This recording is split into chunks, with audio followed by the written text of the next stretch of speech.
Hey, seventh graders, it's Mr. Allard. Here this weekend, trying to create a little video for you guys to talk about our vocab foldable for this week.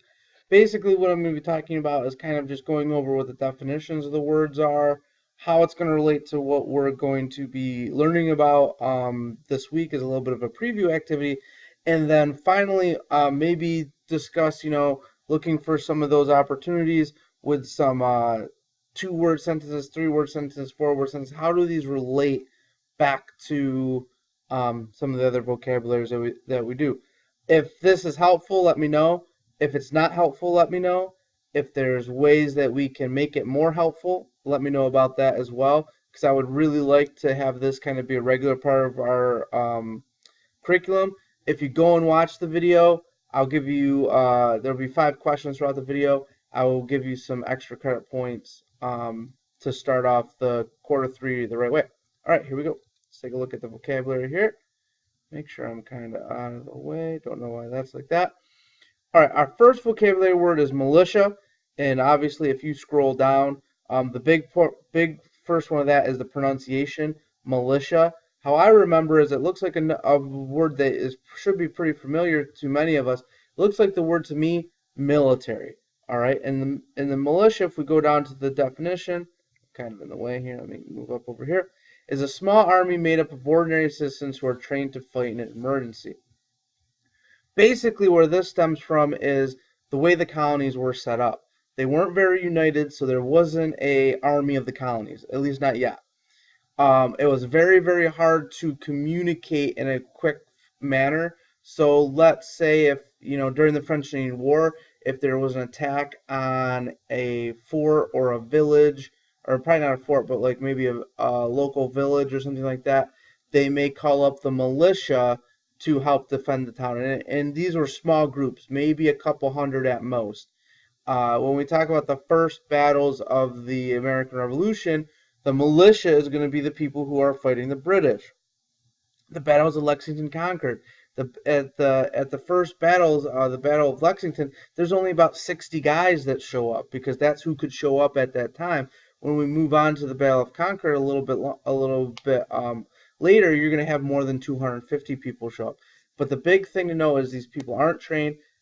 We like to use the idea of citizen soldiers or farmers or things like that that are brought up to defend a town or a city or something along those lines.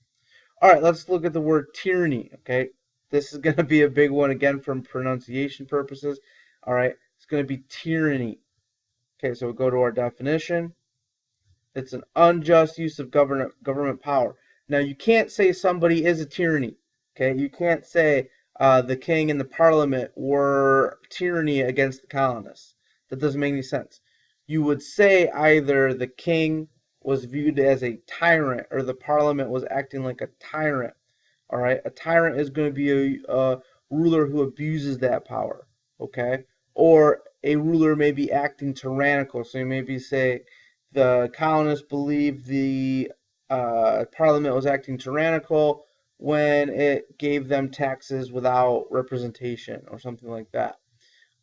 Typically, if we go through someone being a tyrant isn't a good thing. It's an abuse of power, taking away rights, those types of things.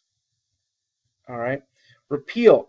Repeal is to take back or cancel a law. So when you're going back and you're writing your sentences about this, make sure you are talking about a law. You can make it up if you want, but think of who would take back a law. Mom or dad's not taking back a law. Could an assembly take back a law? Could a parliament take back a law? Could the king, could the president nowadays, could the Congress nowadays? You bet.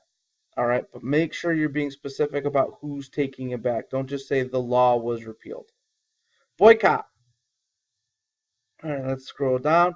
Boycott is to refuse to buy one or more goods from a certain source. So how I always remember boycott is I always remember boycott with a B. All right, boycotts with a B, buys with a B. We refuse to do it. We refuse to buy goods. This is going to happen in colonial times. This is happening today. People refuse to buy goods for all sorts of different reasons. People refuse to buy goods from a company based on how they treat the workers, based on the materials that they use. Maybe they're not protecting the environment, those type of things. Rewind back to the colonial time period, a lot of British goods were being boycotted because of taxes. All right, so colonists would refuse to buy tea from England because of the Tea Act and things of that nature. Okay, last vocabulary word is loyalist. Loyalists are colonists who remain loyal to England. One of the things that we've talked about, right, is this idea of historical courage. Okay, everybody looks back now, knowing what happened in the Revolutionary War, and we'll have, even at the end of this unit on Friday, we may throw a poll up there, and I bet you somewhere between 90%, above 90%, will say they would have been a patriot in 1775. That number wasn't even close to what it was like in real terms. About 30% of American colonists were loyalists, or people who wanted to remain loyal to England. About another 30% were die-hard patriots who said, oh, no, it's time to get rid of England. And then about another 30% were undecided, or maybe even a little bit more than 30% were undecided. Because you got to remember this, if you were on the wrong side, it was going to drastically change your life. If you were a patriot, you would be seen as being treasonous, and you would probably be punished with jail time or death or something along that line. Not only you, but possibly also your family. So this was not something that they took lightly. Also, when we talk about there's going to be certain people who are going to remain loyalists versus people who weren't, right? People who are benefiting from how things are going to be loyalists. So you may see mostly, loyalists are going to be mostly upper class folks. They're mostly going to be people who own large businesses that have a lot of wheelings and dealings with England and Parliament. People who are well established in government, the governors, things like that. All right. Well, we've kind of mushed all that together. I really kind of mentioned a lot of vocabulary terms in with these like loyalists and class. I would think boycott and repeal. A petition may cause something like that with repeal. I think that's going to be hard to come up with an example without using Parliament or without using an assembly. Don't use them both. Don't get it all confuzzled. Uh, uh, Tyranny, using that tyrant, using that tyrannical, again, using probably Parliament, probably the king, or something along those lines, making sure that there is some figure in there that is being a tyrant. Militia, think of the military, think of examples of that. That should help you out. Also think about, those overarching vocabulary terms that you can get in here. Our social, our political, our economic. Where do some of these vocabulary words fit in? That can also help you with your two-word sentences.